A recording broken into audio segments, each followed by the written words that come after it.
जो मेरे मित्र सारे आए हैं वो हिंदी वाले हैं, तो हम अगर हमेशा उड़िया में बात करते रहेंगे तो उनको समझने में दिक्कत होगी, इसलिए मैं हिंदी में कहना चाहता हूँ। जब हमने रथ यात्रा की शुरुआत की इस साल, तो हमारा जो कहानी हमने बताया था कि श्री कृष्ण का हृदय कैसे महोदधि में विसर्जित किया गया, फिर वहां से कैसे जगन्नाथ का उत्पन्न हुआ। तो महाभारत का जो प्रसंग है, अगर उसको हम सबको सब पता है, जितने लोग यहाँ पे हैं वो महाभारत शुरू से व्यासदेव ने लिखा था, गणेश लिख रहे थे, व्यासदेव बोल रहे थे कैसे हुआ, क्या हुआ, द्वापर युग अंत कैसे हुआ, जगन्नाथ कैसे हुआ, सब जानते हैं। लेकिन इसमें से कुछ सीख हमें लेना है जो कि जीवन के मार्ग में बहुत ही महत्वपूर्ण है, जो हमें लेना चाहिए। महाभारत एक युद्ध जो था वो दो लोगों के बीच में था। अगर आप एक कोण से देखेंगे, दृष्टिकोण से देखेंगे, एक तरफ थे श्री कृष्ण और दूसरे तरफ थे दुर्योधन। दुर्योधन जो थे वो थे कलयुग के प्रतीक, और श्री कृष्ण थे हमारे परम गुरु, पालनकर्ता, जो पूर्ण ब्रह्म में या पूर्ण अवतार में द्वापर युग में अवतरित हुए थे। तो कुछ कितनी बार श्री कृष्ण और दुर्योधन का दोनों आपस में मिले ये कहा नहीं जा सकता, क्योंकि राजनीतिक चीज है, कितना अनुष्ठान हुआ होगा, कितना यज्ञ हुआ होगा, कितना विवाह में मिला होगा। लेकिन कुछ मुख्य स्थान है जहां पे मैं बोल सकता हूँ। पहली बार जब श्री कृष्ण दुर्योधन का भेंट हुआ था, कैसे हुआ था, जब द्रौपदी स्वयंवर खत्म हुआ, या फिर जब खांडव वन में, जब बारुणावत में ये सब कांड हो गया, जब उनका लाक्षागृह जल गया, इंद्रप्रस्थ को जब उन्होंने खांडव वन का दहन किया और फिर इंद्रप्रस्थ बना के फिर वहां से हस्तिनापुर आए, तब दुर्योधन ने उन्हें स्वागत किया कि आइए मेरे पास, मैं आपके लिए एक राजभोज का इंतजाम कर रहा हूँ। तो उन्होंने कहा कि मेरा निमंत्रण केवल महात्मा विदुर के घर में है, आप दाऊ को ले जाइए। तो उन्हें पता चला कि इनका एक बहन है सुभद्रा, अगर हम इनसे विवाह कर ले तो मेरा पक्ष बहुत अटल हो जाएगा। लेकिन फिर क्या हुआ, सुभद्रा हरण भी हो गया। दुर्योधन का ये मंतव्य था कि ये भले ही चक्र पकड़ता हो, भले ही ये बंसी पकड़ता हो, ये मायावी है लेकिन नारायण नहीं है। फिर एक और प्रसंग आया, राजसूय यज्ञ में दुर्योधन को एक भार दिया गया कि आप रहोगे भंडारघर के सामने। तो ये भार भी श्री कृष्ण ने दिया था। तो उसने क्या किया, दुर्योधन ने एक चेष्टा की कि मैं सारा चीज जो है जनता में बांट दूं ताकि लोग ना खा पाए और ऐसे ही चले जाए, तो ये पांडवों की एक बदनामी हो सकती है।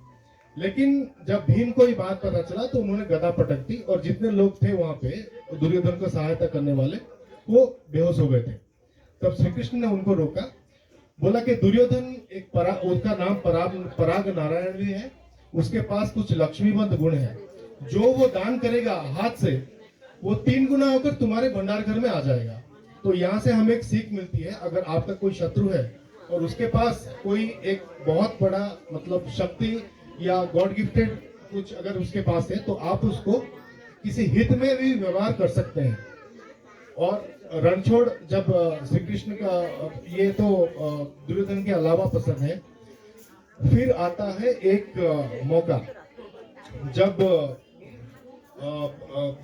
ये बात हो गया, मतलब द्रौपदी जब वस्त्रहरण हुआ, तब श्री कृष्ण तो प्रकट हुए, मान रखे, सब कुछ उन्होंने किया। दुर्योधन क्योंकि अहंकार वश देख नहीं पाया कि कहां पे ये सब क्या हो गया। तो एक चीज अभी फिक्स हो गया कि अब तो युद्ध होगा, वो राजी नहीं हो रहा था। लेकिन श्री कृष्ण ने बोला कि एक बार मैं अंतिम प्रयास कर रहा हूं। तो इस संदर्भ में जो हमारे हिंदी के राष्ट्र कवि हैं रामाधारी सिंह दिनकर, जो हिंदी का ज्ञान रखते होंगे, वो बहुत बड़े कवि हैं।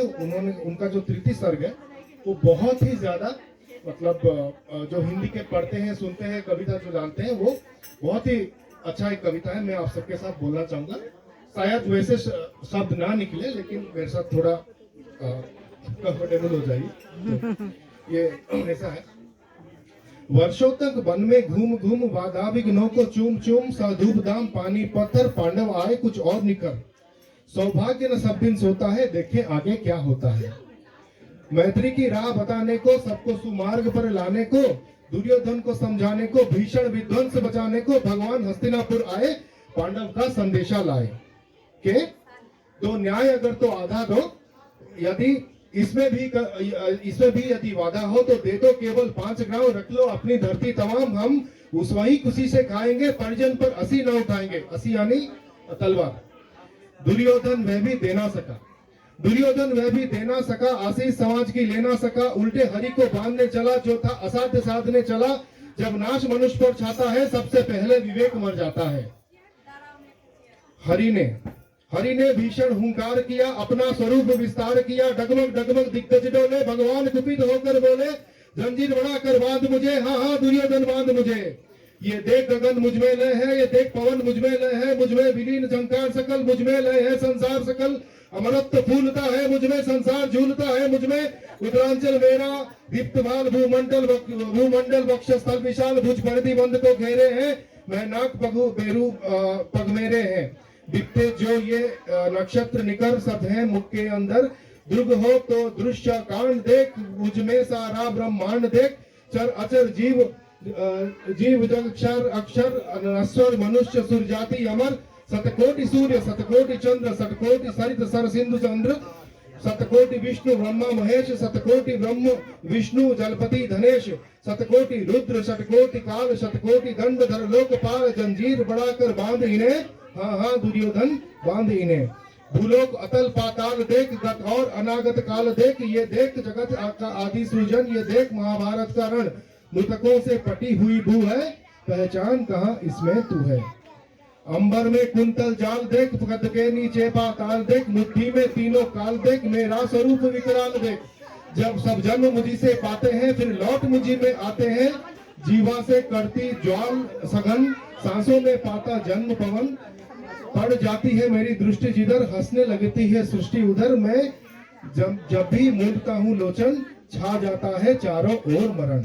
बांधने मुझे तो आया है, जंजीर बड़ी क्या लाया है, यदि मुझे बांधना चाहे मन तो पहले बांध अनंत लगन। सुने को कब साध सकता है, वो मुझे बांध कब सकता है। हित वचन तूने नहीं माना, मैत्री का मूल न पहचाना, तो ले अभी मैं जाता हूँ, अंतिम संकल्प सुनाता हूँ। याचना नहीं अब रण होगा, जीवन जय की मरण होगा। टकराएंगे नक्षत्र निकर, बरसेगी धूप पर बन्नी प्रखर, फन शेष नाग का डोलेगा, विकराल काल मुंह खोलेगा। दुर्योधन रण ऐसा होगा, फिर कभी ना जैसा होगा।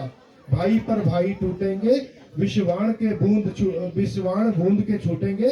वायस सुगाल सुख लूटेंगे, सौभाग्य मनुष्य के फूटेंगे।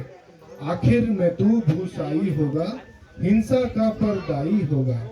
थी सभा सन सब लोग थे डरे, चुप थे या थे बेहोश पड़े। केवल 2 नर न अघाते थे, धृतराष्ट्र विदुर सुख पाते थे। कर जोड़ खड़े प्रबुदित निर्भय, दोनों पुकारते थे जय जय। ये इसके पश्चात जब महाभारत का रण हुआ, तब दुर्योधन का शरीर वज्रांग हो गया था। भीम हारने ही वाले थे। तब उनके संकेत से जब भीम ने उनकी जांघा तोड़ दी, तब दुर्योधन ने प्रश्न किया कि तुम अपने आप को अगर भगवान कहते हो, तो ये सब अन्याय तुम क्यों देख रहे थे। अगर द्रौपदी का मैंने वस्त्रहरण का आदेश दिया, तो दांव पे भी तो युधिष्ठिर ने लगाए थे। तो सब कुछ कहने के बाद जो विभूति योग है, उन्होंने पूछा दुर्योधन से कि अगर पांडवों में मैं अर्जुन हूँ और अर्जुन राजा नहीं है, अगर पांडवों में मैं अर्जुन हूँ तो कौरवों में मैं कौन हूँ। मैं दुर्योधन भी हो सकता था, किंतु तुम्हारे पाप ने ये होने नहीं दिया।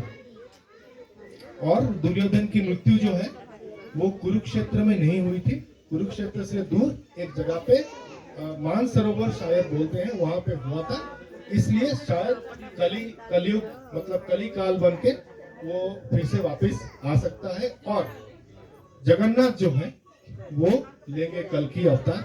आपने हमारे रथ में देखा होगा, एक सफेद घोड़ा है, एक काला घोड़ा है। वो काला घोड़ा में बलदेव चढ़ के आएंगे और जो सफेद घोड़ा है उसमें जगन्नाथ चढ़ के आएंगे। और इस तरह से कल की जो है वो कली का संहार करेंगे। ये हमने हर इसमें सुना है। गोटे गीत खाली अनुरोध करी भाई माने गोटे ओडिया गीत आमर जहाँ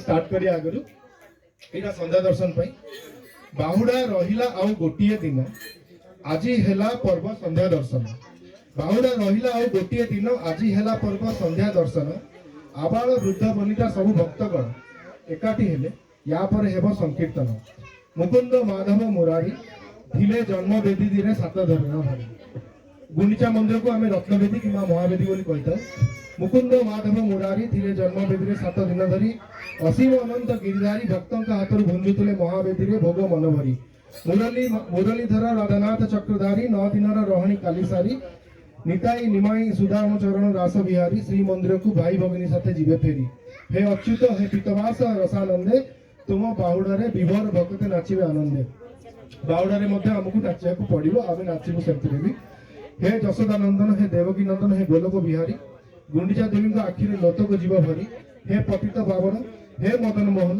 हे बांक बिहारी भक्ते अर्जिवे पुणी तुम रथ टाणी ज्ञानी लोके कहती जेतिकी पुण्य मिले 10 वर्ष त्रिकाले माने दिन को 3 थर ज्ञानी लोके कहती जेतिकी पुण्य मिले 10 वर्ष त्रिकाले नीलाचल दर्शन कले कि इंद्रबिंद पुष्कर स्नान कले संध्या दर्शन में गोटे थर करे सेतिकी पुण्य मिले ठीक ना भूल जन्मवेदी महादेवी आड़प मंडप केते ना केउ संत देइचंती केते बेले कालांतर रे रहि जाई अछि भक्त हृदय बनी संध्या दर्शन एक महनीय अनुष्ठान पुन देखा हबो आपण समस्त के सहित काली बाहुड़ा रे पुन जीवे भक्तते निज प्रकृति रो मार्ग रे आ वर्ष गोटाक हेले पुनी आगामी वर्ष रथ यात्रा में जय जगन्नाथ जय जगन्नाथ।